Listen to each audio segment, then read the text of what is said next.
Hey guys, how you doing? Welcome back. Hope you're having a fantastic day. This guy does not have 3 marks on his barrel for nothing. He's driving one of the most powerful tanks in the game, and he's one of the best players in this tank, at least. 3 marks on his barrel, better than 95% of the player base. His name is Exquisito from the DV clan. Boy, and immediately, one player said he needs his help. The whole team needs his help, as he's going to win this game. You'll see single-handedly. The power of this tank will be on display this video, and then we're going to watch a game on the same map with a completely different style of tank. Okay, this is Russia, heavy, moving straight up, not being pussy. Moves right up to a kind of aggressive position that he's going to use and side scrape from. And that guy's thinking, how did a heavy tank get there so fast? Very powerful Lada engine, which propels tanks so fast. Now he's going to do something smart. Every time I tried the okay. That's called a Russian snap maneuver. Don't aim your shot and just snap. Shall we watch that again? Let me edit that in.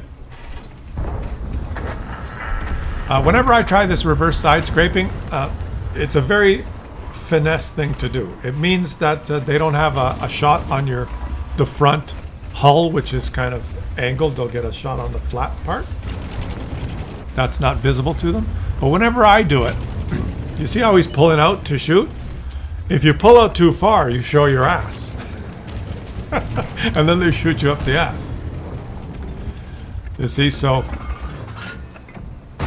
right through. Oh, the guy shot HE at him. Well done. And he's loaded heat. He's got full heat, guys. Full heat, so he doesn't have to worry about weak spots. It's full heat, which has 340 pen. The regular ammo is 245.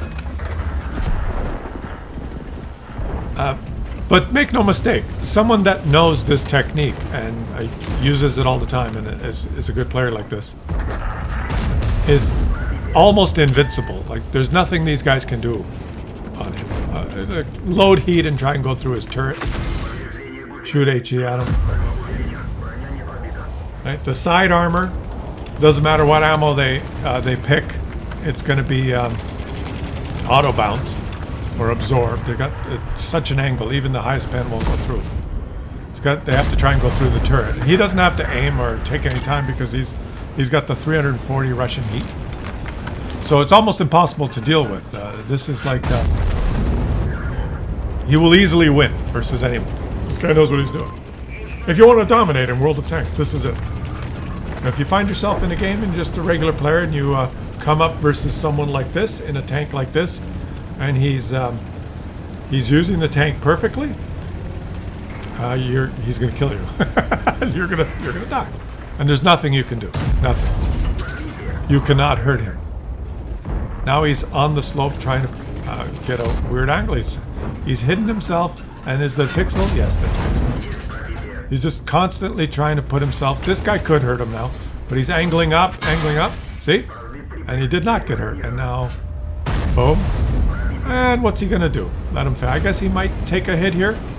The Hori should be able to hurt him, but he's putting his gun in front of his gun barrel, and the Hori, look at that. The Hori bounced with a premium shell. So perfect. He had his gun waving in front of the other guy's gun. Absolute textbook.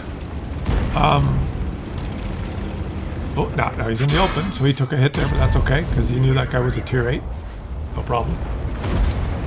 And moves into a position where he can just pound him. Now watch, side scrape here, and he can easily go through. And now he's going to... Oh, the guy got him. Huh? The T-32 penned him. Oh, and he's upset. Oh, T-32 penned me. I'm so upset. And he can go... Oh, no, he was aiming for the side, but his shot went a little high. And he's always trying to provide a strange angle, bait the shot. Boom. That guy's still aiming, and he missed. He hit the tracks. I think the VK there, probably a little bit of it. He was probably pre-aimed, and his ping. He didn't let the shot go until that guy pulled back and shot, and that guy was already pre-aimed, and he probably clicked his mouse button, and 150 milliseconds went by, which is probably his ping, and then his shot. This guy he's working with 50 ping, 40. That's not great, 50. It's not superb. It's not 20. This guy just knows what he's doing, right? Esquisito. Esquisito. Playing from the world of Tanksito. Right? Whoa! Very well. He's always in a position where he's kind of covering his hull, making it difficult for people to get a bead on him. Right? That guy just drives out sideways. Object 452 just does not know what he's doing. He's going to even ignore him and try and take out the big gun. And shoots right through the turret structure of the object. Because he knows this object he doesn't even care about him. Oh, but he did get him. The object got him once, but now he's put another one back into him. Maybe you should have respected him. But now he knows the different reloads. He knows that he doesn't have to worry about this guy. He knows that. Oh, yeah, there you go. Oh, that guy's aiming.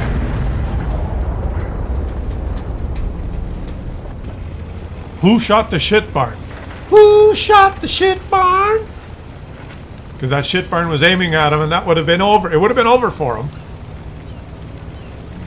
A nicely placed Hesh round would have ended it. And now he loads HE. Boom. $1. And he's on search and destroy now. He's got 800 HP, so he can search. There you go. Oh, and he switches back to regular ammo and pumps it too. Oh, and that's a Progetto autoloader, but now he's put this thing in between him to make the guy have to work for it, and shoots him up the ass. Beautiful gameplay. Guys, leave some comments. This is one of the best examples of really solid, fantastic gameplay, right? I know he shot heat and all that, but that's part of the game. This was just textbook, fantastic gameplay. Esquisito, playing the world of Tanksito, and 10,877 damage. That's incredible result. And with the boosters, I guess he made some credits.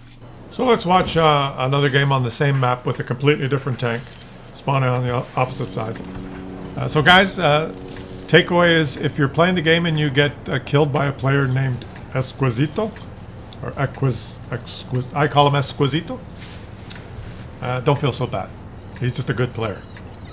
I don't know how anyone would have handled him in the position he got in the beginning. He single-handedly handled that choke point, and he just did everything to make it difficult for the enemies to hurt him. And he spammed that 340 pen heat like a motherfucker. What are you gonna do versus that, right? Now this is completely different now. Different finesse, different style. I have to play the Leopard. The Leopard cannot do what that tank just did. Even Esquisito would not be able to go into the warehouses and do it with the Leopard, right? But the Leopard's going to also have a great game. Not as much damage, not as much, but he's going to do it a little differently. He has to use different tactics. And the first tactic is to try and catch someone out unawares and work his way up on the opposite flank. Not in the warehouses, but is he going to go push to the bush? Uses the rock. And does he spot anyone? Does he get spotted? No. And if everyone's careful, and if everyone goes to the choke point down in the warehouses, you sit on this flank and nothing happens. But if you catch someone unawares, boom, you low roll. That's what happens. So if you're going to play this flank, concealment, accuracy of a long-range gun. Search for angles. Support. Completely different playstyle. Completely different skill set. Is it just as important? This is a difficult question to answer. Okay? I'm going to try and answer it, and you guys either agree or disagree. And I'm going to say, no, not as important. This guy can have the best game and support as best he can. If he was in the game with that Object 277, Exquisito, cleared everyone else out in the warehouses, he'd lose. That's my opinion. Doesn't matter how good you are at this tactic. If all the enemies stay safe and fight in those warehouses and win that flank and then come around, this guy's just sitting here trying to support. If he doesn't, my point is, if he doesn't have targets, he's irrelevant, right? And you could say, well, it works both ways. If the guy goes in the warehouse and there's no targets, he's irrelevant. Yeah, but then he pushes around and he's won that flank and he flanks around. Well, but if these guys don't have targets, they could flank around. Yeah, there's 100 ways or 1,000 ways it could shake out, but I think, this guy's going to pay now. I believe what I'm saying is what that Object 277 did in the previous game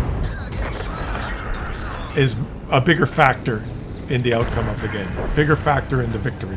Whereas this guy, he's playing the best he can with the tank he has, but he is getting shots of opportunity. Like he just killed that, whatever it was, the Jagdpanzer 100, because the Jagdpanzer 100 was a Muppet and drove in the open. So he killed him. Right? And he's taken some shots, people he spots, a few long-range shots. It's more of a support role, what he's doing. Oh, look. He's got some... it's almost like his binocs engaged.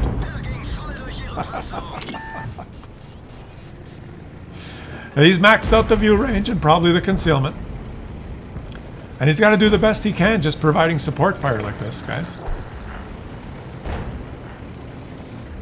So I guess to summarize it, I guess I'm saying that on this map anyway, I think the Object 277 is a tank that would, played correctly, will influence the game more than the Leopard. But then on another map, Camp in a Bushka map, maybe the Leopard is more of a dominating factor. But that Object 277 can swing both ways. It's the one that is still fast and actually has some good concealment and can snipe. So, that's a tough one, right? But other heavy tanks, and that guy makes a mistake. Other slower heavy tanks, the comparison is obvious, right? Leopard dominates on Camp in a Bushka map, and that's exactly what he's doing. He's camping in a Bushka. And the enemy team is camping in a Bushka, and you're camping in a Bushka behind a Raka. Oh, he didn't aim it. You had time. You weren't detected. See how much harder it is to come to this flank? If you don't have targets, you just sit here. If you push forward, you get detected, you die. It's very difficult. Much harder to impact the game. But let's watch what's happening here. He's just got to persevere. And we got an M103 that pushed this flank. That's interesting. And if you'll notice, on the minimap, this team has one tank that's holding that the whole warehouse. Well, two. But mainly an Object 277, which is holding the warehouses. Holding that whole flank by itself. Now an Object 430U is coming to help. And this Leopard is maybe about time to move up. It's possibly time for you to move up, buddy. But oh, wait for it. It's always, these guys are inside the warehouse. You have no shots. They're inside the warehouse.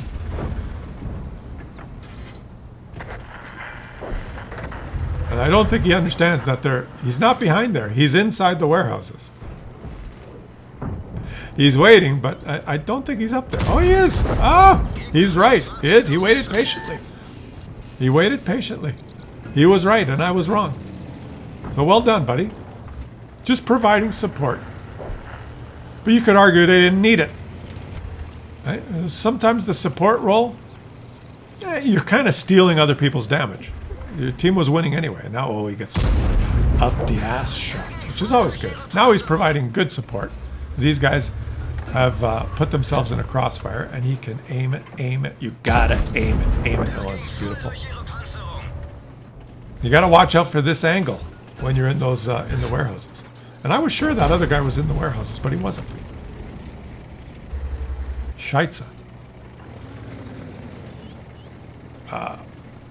Shout out to this M103 heavy tank who's pushing this flank. He's got balls. He's gonna die, but he's got balls. Oh, ho, ho. He died, but the Leopard's providing support. You did your job, M103. You know, I gotta say, that M103 is dead, but he pushed and he broke the stalemate. So he's not going to get a lot of credit, I don't think, in the post-game stats. We'll check that. Oh yeah, back up. You want to back up, back up, back up. That's it. See, this Leopard just taking shots of opportunity, which is what it does best. Yeah. Just two different play styles. Amazing contrast, I must say myself. The gameplay from the Object 277 was more impressive. Oh! I thought he exploded. That was a big ball of fire. Goodness gracious, great balls of fire. The Object 277 game was more impressive, but this game was almost as good as he could do on the other flank. And now it's a race. A race for the mop-up damage. Oh, lob it over. Can you lob it over? You can't lob it over. He's not going to get it. I thought the Leopard was fast, but not as fast as the Object 430U. So leave some comments on this one, guys. Now, this was not an ace tanker. It was just a regular game. Well played, E4, E5. He finished on top. He got the most damage, right? Even though he was playing the support role, he got the most damage. Let's just check the M103. See, he does not get a lot of credit for what he did. But did he get a lot of spotting assist? Not even a lot of spotting assist. But well done, I have to say.